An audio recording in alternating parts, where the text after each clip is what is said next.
We're still talking football on the SportsMax zone. Our commitment is contingent on decisive and serious actions. That's the ultimatum given to the Jamaica Football Federation, the JFF, in a letter signed by 20 members of the senior national women's football team. In the letter, the Reggae Girlz demand that head coach Vin Blaine and his coaching staff be replaced.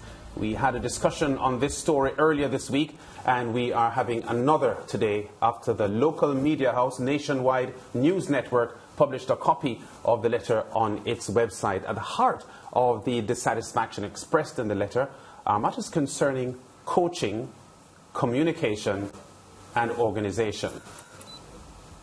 Yeah, there they are.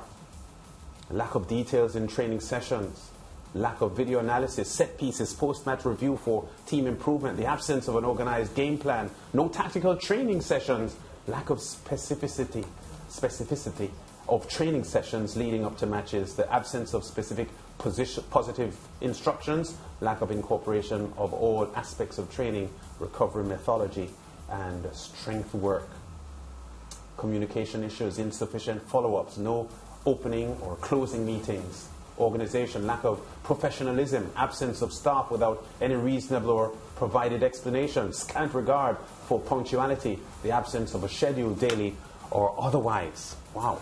Serious accusations there. Star striker and captain Khadijah Bunishaw is among the 20 players to sign the letter. Alison Swaby, along with Trudy Carter, Jodie Brown, Sydney Schneider, Chantel Swaby and Shenyu Asher are other notable players to affix their signatures. Now, let's share excerpts of an interview the head coach, Vin Blaine, did with another local radio station, KLAS Sports Radio, last week.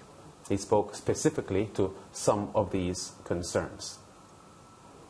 A couple of them that stood out to me on the coaching that said, like for instance, set pieces, lack of video analysis, things like that jumped at me. And set pieces I don't understand, because even before we started, before they came to Jamaica, to the camp on the 4th of April, we had sent out a comprehensive document that showed them the set pieces that we were trying to do, and it's graphically set out. We also sent them a comprehensive schedule that covered from the day they arrived on the 4th to the day they leave on the 13th, from the Jamaica two games going over to Cayman, going down. All those things were set out for them, and that was one of the areas that they highlighted about lack of the absence of a schedule. They said daily or otherwise. So I don't know if these things were premeditated and not discussed properly within themselves. I am suggesting to all that the letter wasn't written by any player. It was conveyed by a player, but not written by a player. I can tell that. Yeah. Some of these facts doesn't stand if you scrutinize all this, not so. Because a daily plan was sent to them when breakfast is, when you're going to go to training, the time you leave for training, every day to send to their WhatsApp group. Not like when I used to manage Reggae Boys, I have to print it out and put it under the door. Now we have WhatsApp. We have social media, we do that. Yeah. So for them to say there's an absence of a schedule, daily or otherwise, it's untrue. Yeah, it is understood that the executive of the Jamaica Football Federation met earlier on Wednesday to discuss the issue. Not sure, Mariah, what the JFF will come up with. They're in a huge bind here because they have made an appointment based on, all things considered, their choice of the best person for the job. And now it turns out that the players don't think Blaine and his coaching staff are doing a good job. How can the JFF react, and what sort of angles will a meeting like this take? Well, what's for sure is that based on the letter, yesterday, George, we mentioned maybe it's not all 20, maybe it's less than that. 20 is a lot. And if your team itself is not very pleased with the person at the helm, that begs for, a lot of discussion and a massive decision. Because in that same interview that we listened to, Coach was actually saying that he got a lot of hesitation from the ladies, even from the onset. Like he would give them things to do in training. And he mentioned the fact that when the the members of the staff that were there previously was present, the girls would fuss about it. But when they were not there, they would do all the drills and whatnot in a very seamless manner. So what I get from this is that, if he continues at the helm, there may be a bit of pushback. And I mean, that kind of cancels out the motive of the Reggae Girlz in the sense that we're here to qualify for a World Cup. And that should be the agenda at hand. So either way this goes, it doesn't really look too nice. It's either coach stays and there's a lot of back and forth and, that's not productive, or coach decides to go. And I feel as if bringing in somebody new into the Reggae Girlz setup at this point in time is also not productive. Yeah, George is saying that, Jordan Mariah is saying that she expects pushback if he stays, but I think based on the posture of this letter to the JFF, it's rather more than that. They're suggesting their commitment is contingent on what happens with a decision with the coach, which almost suggests, it doesn't hint at a pushback, it almost suggests as if they aren't willing to play under this coach. Yeah, and that's right. That's right. I want to be clear in my response though, because I think I seem to be the only person who thinks that. I think that there's a huge difference between the ladies calling for the dismissal of the coach and the ladies calling for the dismissal of the entire coaching staff. For me, it's a huge difference, and based on how the story emerged early, you'd be led to believe that it's only the coach that they have a problem with Vin Blaine. But they're saying they didn't mention Vin Blaine by name at all in the letter. They just kept saying consistently coaching staff. So the coaching staff led by Vin Blaine, they say, has to go. To the point you made, if it is that the JFF bows to a letter making some allegations and the lady is saying, dismiss the coaching staff or else, then the JFF would have acted to set back the nation's football development and to give control to the players where matters of coaching staff selection is concerned. Because it is that the JFF coming out of its meeting today has to say to the ladies coming out of that meeting, listen, we've received your correspondence. We will investigate.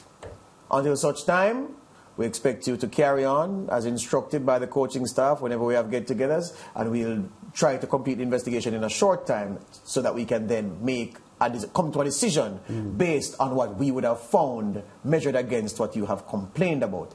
It is bad form for any footballing authority to just on the word of players saying, we are dissatisfied with this coaching staff because of 1, 2, 3 things which we believe are not up to standard. Please get rid of them or else. Imagine that for a minute, that is followed upon by the JFF. It cannot work like that. What I understand to be the issue, because I decided, you know what, let me go beyond what is being reported and find the people involved in this thing. The benefactor for the Reggae Girlz, Cedella Marley, has been more than an angel for the national women's program in Jamaica. Without her, many things wouldn't have happened.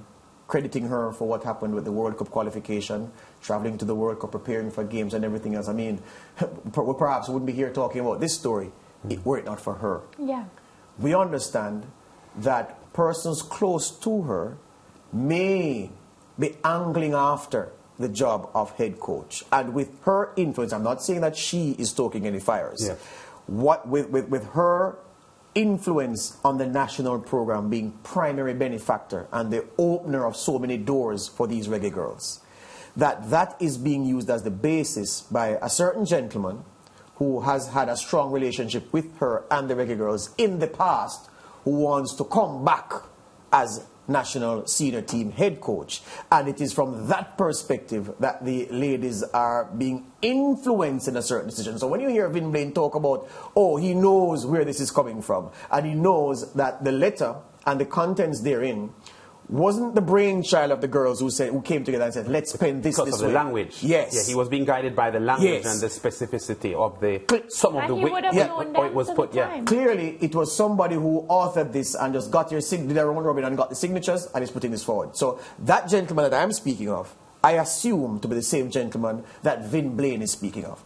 That gentleman, who I will not name yet, where the football is concerned, I don't think his knowledge of women's football can be questioned. In fact, I rather respect him and like him as a coach. He had a history in finance as well, very, very early in his career, just after finishing playing.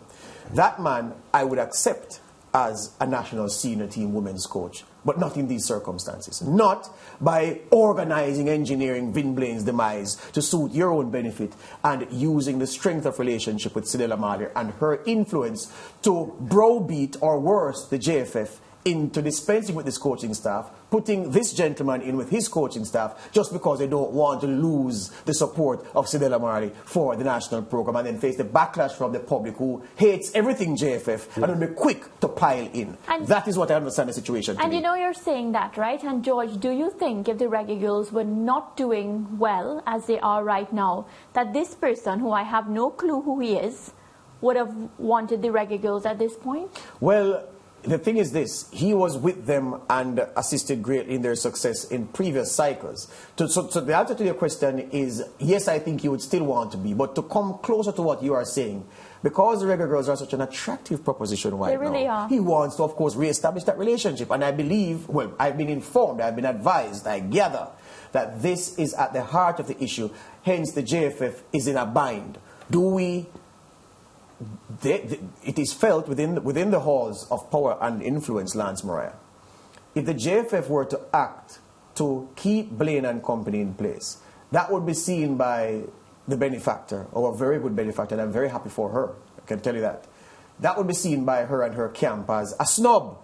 And they may say, okay, well, you don't want to go the way we want to go? Let's hold on. Again, I want to make it clear. I have no information that she is pushing this gentleman. Yeah. What I understand is that because of the strength of her relationship with the gentleman, that is being used as the plinth on which this move to control the coaching of the Reggae Girlz is built on. That's my information. Yeah, one of the issues that Coach Vin Blaine had addressed was rumblings that he had picked up.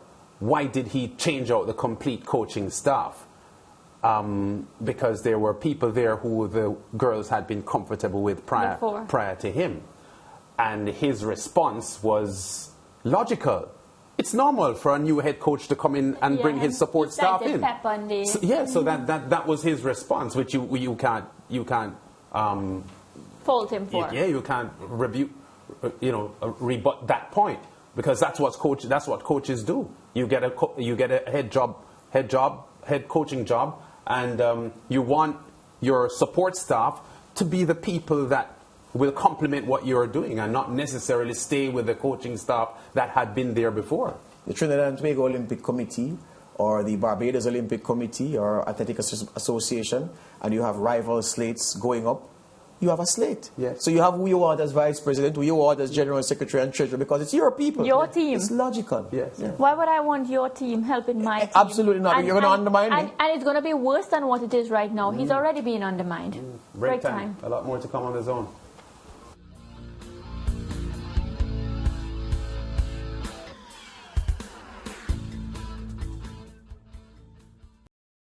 Thank you for watching SportsMax on YouTube. Don't forget to like, share, subscribe, and click the notification bell to stay informed.